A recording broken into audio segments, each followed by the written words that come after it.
A gente fica eu estava ali um pouco me contendo, assim, se eu compartilhava com vocês as perguntas.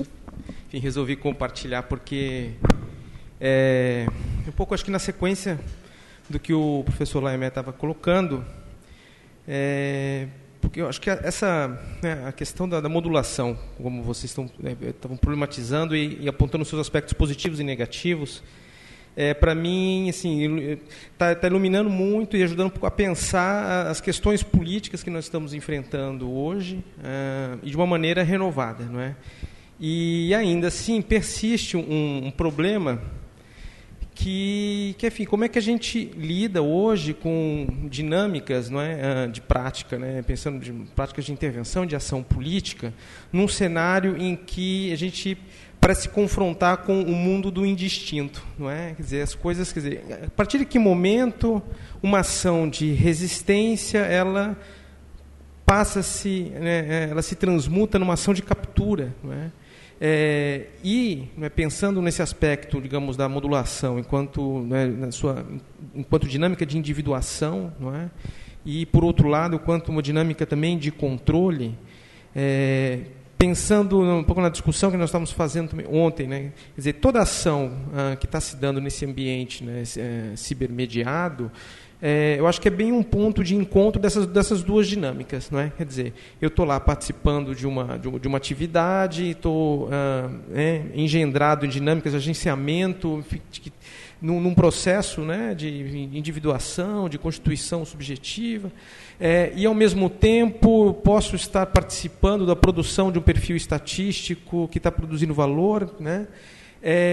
Bom, em que condições, né, e acho que esse é o desafio que estou vendo que está se colocando para inúmeros grupos, né, que estão preocupados em criar práticas, digamos, de resistência, de criação, né?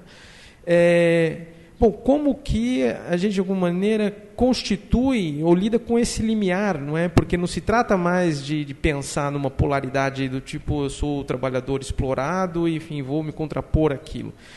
E como que isso se constitui como categoria que envolve uma coletividade para constituir um campo de conflito, não é? Porque parece que a dificuldade é justamente de compor, não é, esse conflito de forma a constituir, enfim, o Rancière diria uma outra partilha do sensível, quer dizer, como que a gente constitui esse campo, né, de luta de forma a, né, criar condições mais livres, mais emancipatórias e tal.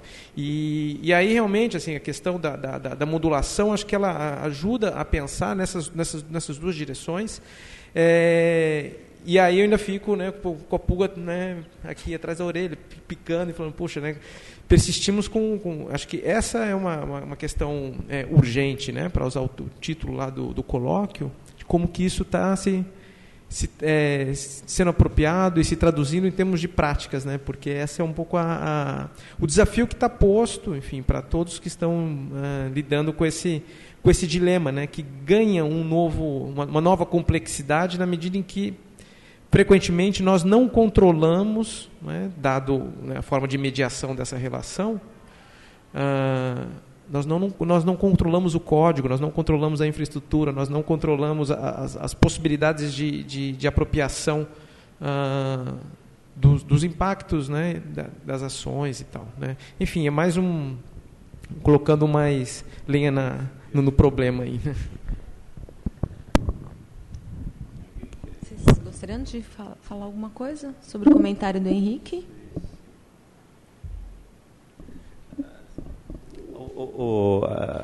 A gente tem um problema com a modulação que é uma relação ao mesmo tempo técnica, né? Se você vê como é que os alunos aprendem na computação, eles aprendem por modelagem, né? Você tem uma disciplina que você dá modelagem de dados.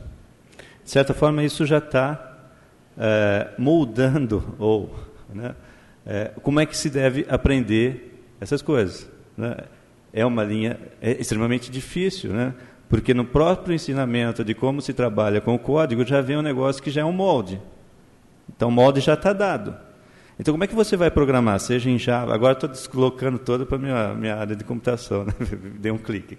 Como é que você vai fazer uma programação em Java, em qualquer tipo de linguagem ou qualquer coisa, que já está dando-se, por exemplo, em Java, se programa em objetos, né? Já está dando essa conformação de sujeito-objeto, de modelagem, está tudo dado, né? Como é que você faz que essa é a grande questão, né? O que eu tento trazer aqui é que vai necessitar um trabalho de percepção e da sensação extremamente fino, extremamente rigoroso, para que se possa ter um posicionamento. Agora, forma mágica para isso, né? O Simondon, ele dá, e isso que eu acho extremamente interessante, possibilidades de você partir daí, né? A partir de como que é essencialmente essa crítica que ele faz à informação. Esse é o ponto-chave, né? A gente costumou associar informação à informática, que não tem nada a ver. Esse é o grande problema. Não, a informação da informática não é a mesma informação da informação em Simondon. E se isso é verdade, que ele propôs, e é isso que ele sacou no processo da cibernética, que é o mesmo que o Marx fez lá naquela época, é a partir dessa noção de informação que a informática deve pensar, e não mais na relação receptor, que aí é o que o Pablo falou bem ontem, que é o lance do receptor. Como é que é isso? Não, o receptor é extremamente importante, ele é metestável. Então, todo o processo da cibernética foi construído no sistema indução, e é isso que tem que mudar, que é o que está propondo o Simondon, fazer um sistema de transdução. Agora, isso é hackear.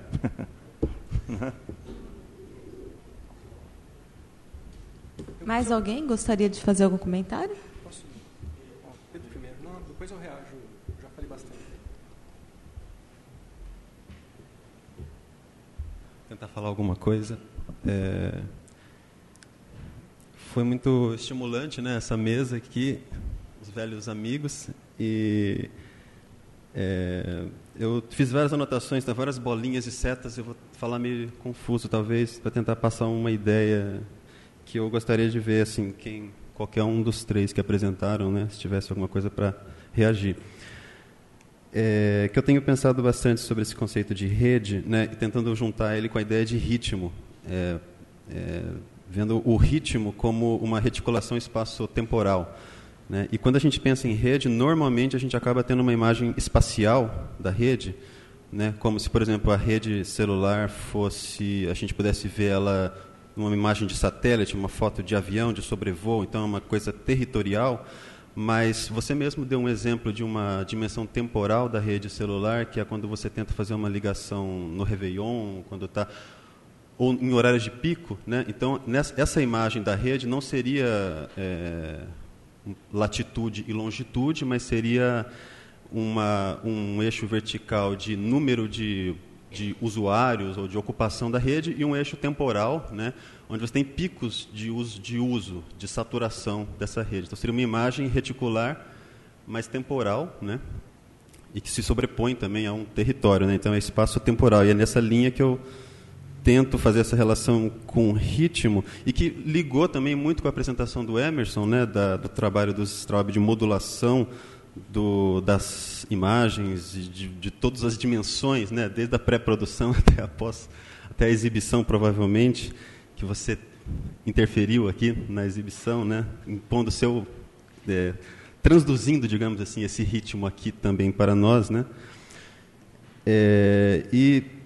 Mas uma coisa que eu acho que apareceu tanto mais claro na apresentação do Emerson quanto na do Diego, e na do Diego um pouco menos, é a questão do capital, né, do valor abstrato, no sentido que esse valor abstrato, que seria, a gente poderia pensar valor de troca, né, pensando no capital na sua condição de possibilidade, que é